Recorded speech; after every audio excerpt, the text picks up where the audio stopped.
হাতে 3 থেকে 4 দিনের ছুটি আর বেড়াতে যেতেও মন কেমন করছে।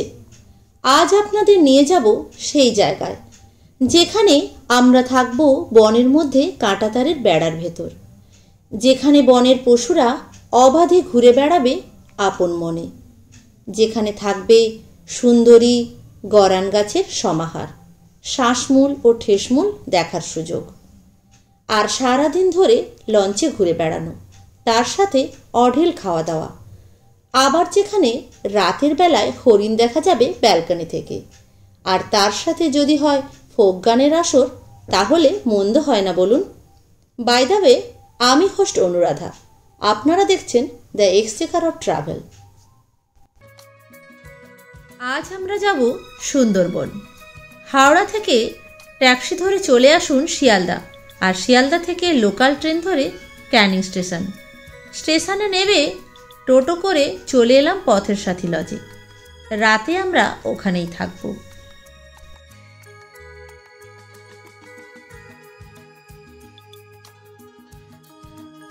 সুন্দরবন ট্যুরে আজ আমাদের দ্বিতীয় দিন। এই দ্বিতীয় দিনে ক্যানিং থেকে গদখালি ফেরিঘাটে যাওয়ার জন্য টোটো করে নিলাম। দূরত্ব 29 কিলোমিটার, সময় লাগবে 30 মিনিট মতো।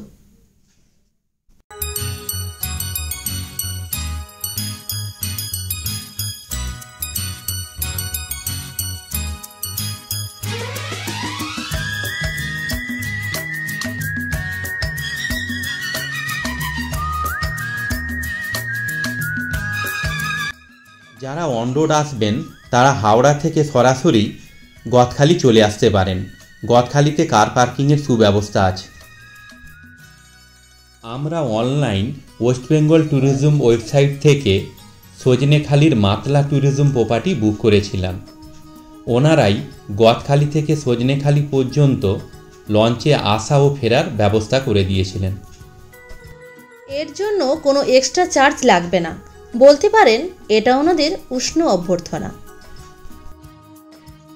সুন্দরবন পশ্চিমবঙ্গের দক্ষিণ 24 পরগনা জেলার একটি জাতীয় উদ্যান ও ব্যাঘ্র প্রকল্প। সুন্দরবন হল সমুদ্র উপকূলবর্তী নোনা পরিবেশের ম্যানগ্রোভ বনভূমি, যা বিশ্বে সর্ববৃহৎ। এই বনভূমি গঙ্গা ও ব্রহ্মপুত্র মোহনায় অবস্থিত এবং বাংলাদেশ ও ভারতের পশ্চিমবঙ্গ জুড়ে বিস্তৃত। 10,000 বর্গ কিলোমিটার জুড়ে গড়ে ওঠা এই সুন্দরবনের প্রায় 6,517 বর্গ কিলোমিটার রয়েছে বাংলাদেশেই। আমরা উঠেছি সজনেখালির মাতলা ট্যুরিজমে। সুন্দরবনের সেরা আকর্ষণগুলির মধ্যে অন্যতম সজনেখালি বন্যপ্রাণী অভয়ারণ্য। নদী, ম্যানগ্রোভ ও অন্যান্য গাছগাছালি দিয়ে ঘেরা এই বনে দেখা মিলবে নানা প্রজাতির জীবজন্তু। সবাই প্রায় বাঘ দেখার আশায় এখানে আসে। দেখা মিললে তো বাড়তি পাওনা, তবে দক্ষিণ রায় মুখ ফেরালে প্রকৃতি আপন করে নেবে।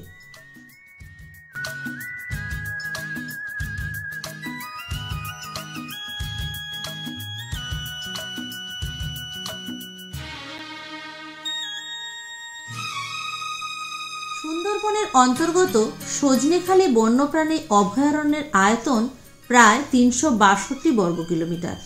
সুন্দরী, গরান, গেঁয়োয়ের বন এবং মাতলা ও গোমতী নদীর ছোঁয়া এই স্থানকে আরও মোহময়ী করেছে।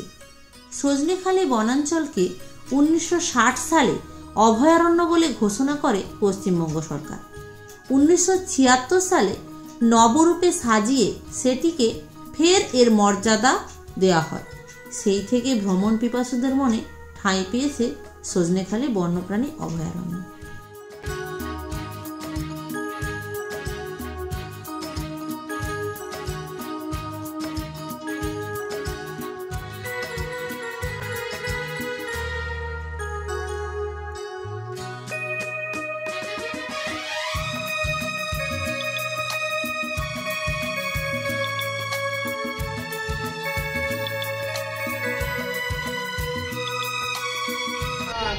মনের মানুষেরও অনেক আমার মনের মানুষেরও অনেক। 1, 2, 3, 4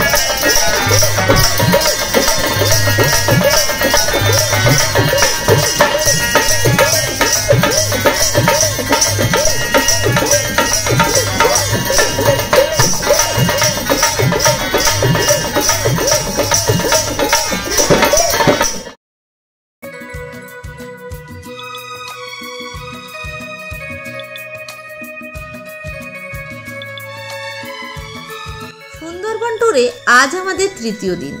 এই তৃতীয় দিনে আমরা যাব সুধন্যখালি, দোবাকি ও নেতাধোপানি। তার সঙ্গে থাকবে সারাদিন লঞ্চে ঘোরা এবং খাওয়া দাওয়া। শালমুলগুলো দেখবেন, এই যে শালমুলগুলো দেখছেন, এই শালমুলটা হচ্ছে পাইন গাছের শালমুল। যেতে যেতে দেখবে মোটা মোটা কালচারালের শালমুল, ওটা হচ্ছে পশু গাছের শালমুল। এবং যেতে যেতে দেখবেন ঠেসগুলো দেখতে পাবেন সাইডে গর্জন গাছের ঠেস। প্রথমে যাব সুধন্যখালি।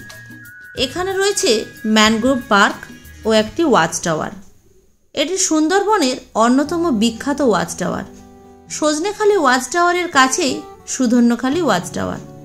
এখানে রয়েছে একটি মিষ্টি জলের পুকুর, যেখানে বন্যপ্রাণীরা প্রায় জল খেতে আসে। দক্ষিণ রায়ের দেখা এখানে পাওয়া যেতে পারে।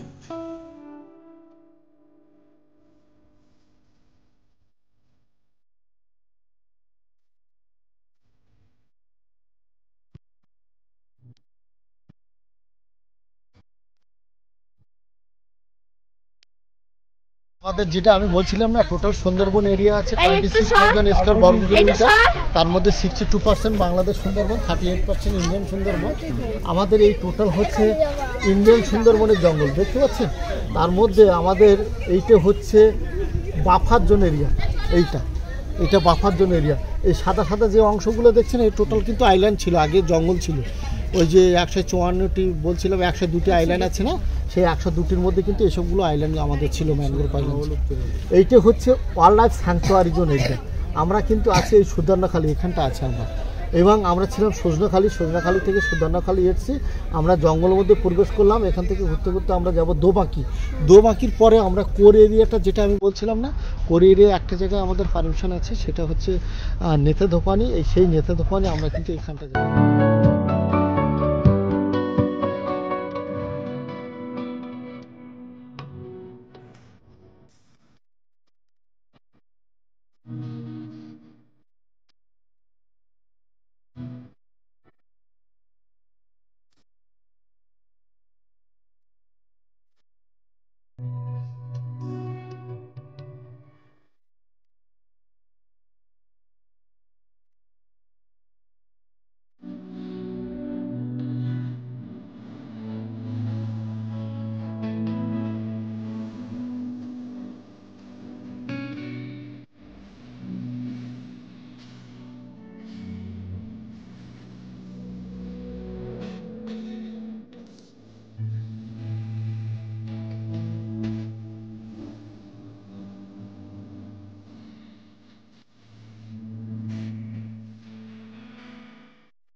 মাতলা নদী পেরিয়ে বিদ্যেধরী হয়ে দোবাকি খালে এসে মাঝ বরাবর দাঁড়িয়ে পড়ে বড় বড় লঞ্চগুলো। কয়েক ধাপ সিঁড়ি উঠে প্রবেশপথের উপরে সবুজ রঙের লেখা দোবাকি ক্যাম্প।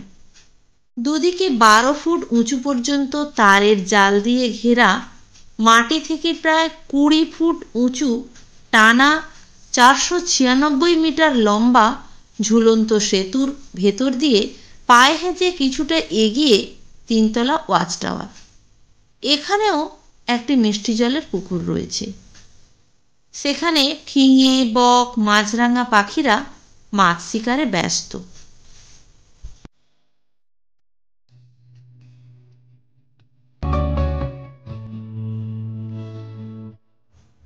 দোবাকিতে ওয়াচ টাওয়ার ও ক্যানোপি ওয়াক ছাড়াও রয়েছে বনবিবির মন্দির। বাঘের সাম্রাজ্যে পূজিত হন এই বনবিবি ও দক্ষিণ রায়।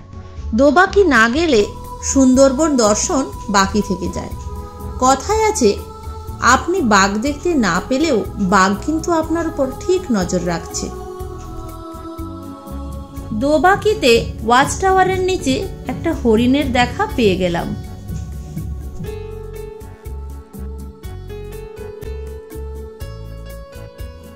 সুন্দরবন মানেই জলে কুমির, ডাঙায় বাঘ, আর সেই কুমির মশাই তার বিশাল চেহারা নিয়ে রোদ পোয়াচ্ছেন।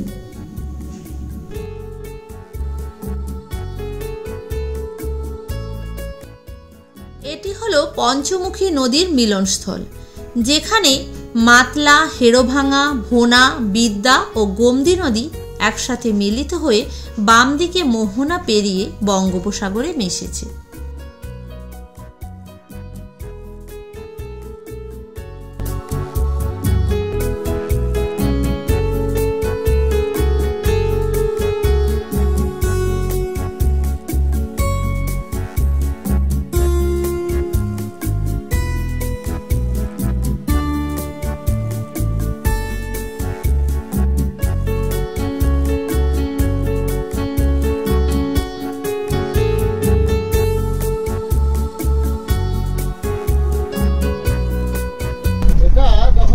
আমাদের ক্যাপ্টেনকে সরিয়ে বৃথাই লঞ্চ চালানোর চেষ্টা চলছে।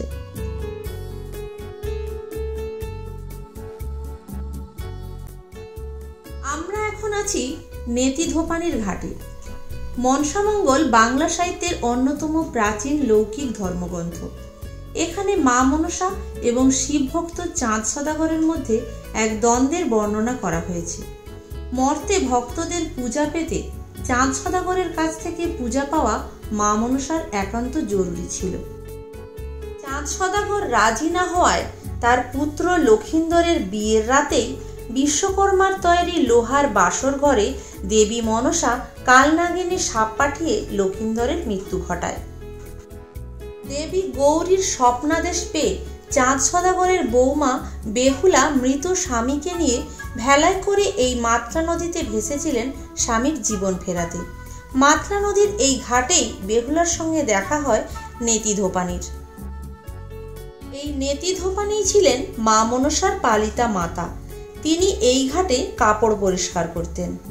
তিনিই বেহুলাকে স্বর্গে ইন্দ্রের সভায় নিয়ে যান। সেখানেই লক্ষিন্দর প্রাণ ফিরে পায়। এইভাবেই মর্তে মা মনসার পূজার প্রচলন হয়।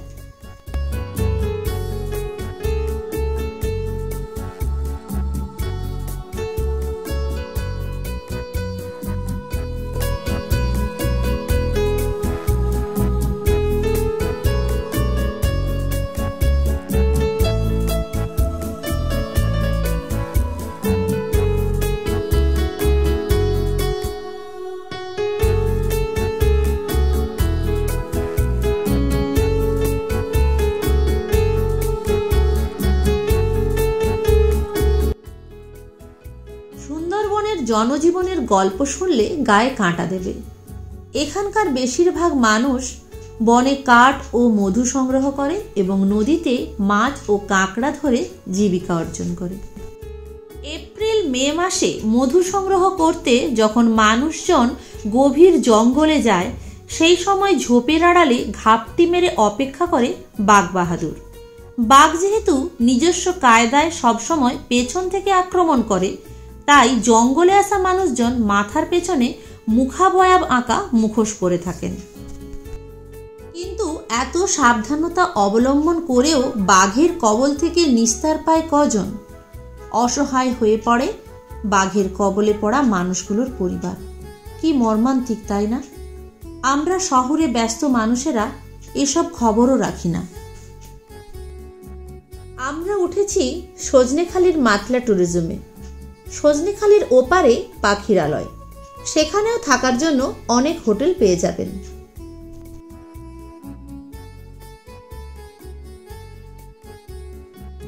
সারাদিন লঞ্চে ঘোরার পর যখন রাতের ডিনার সেরে রুমে রেস্ট নিতে যাচ্ছি, হঠাৎ ব্যালকনি থেকে দেখতে পেলাম নিচে হরিণ ঘুরছে। বলতে পারেন এটা উবরি পাওনা।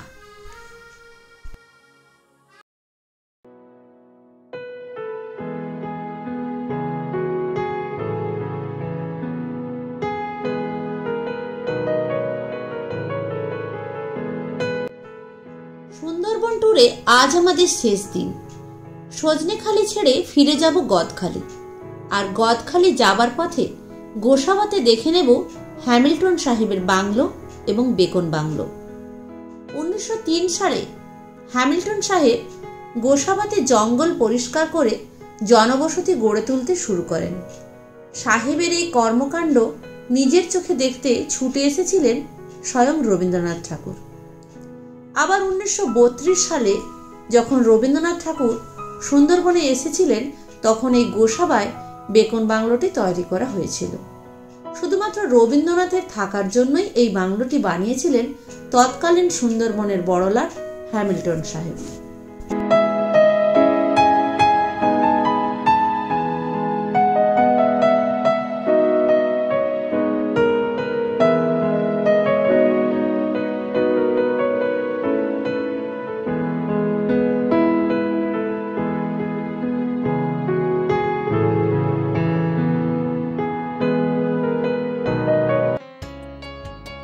সুন্দরবন ট্যুর ব্যয়বহুল হওয়ার জন্য অনেকে আসতে দ্বিধাবোধ করেন, তবে গ্রুপে এলে খরচ অনেক কম হবে। সুন্দরবন এমন এক জায়গা যেখানে বছরের যে কোনো সময় আসা যায়, তবে আমার মতে লঞ্চে বসে সূর্যের সোনালি আলো গায়ে মাখতে শীতকালকেই বেছে নিতে পারেন। ভিডিওটি কেমন লাগলো কমেন্টে জানাবেন, আর নতুন বন্ধু হলে চ্যানেলটি অবশ্যই সাবস্ক্রাইব করবেন। আজ তবে এই পর্যন্ত, আবার আসবো নতুন ভিডিও নিয়ে।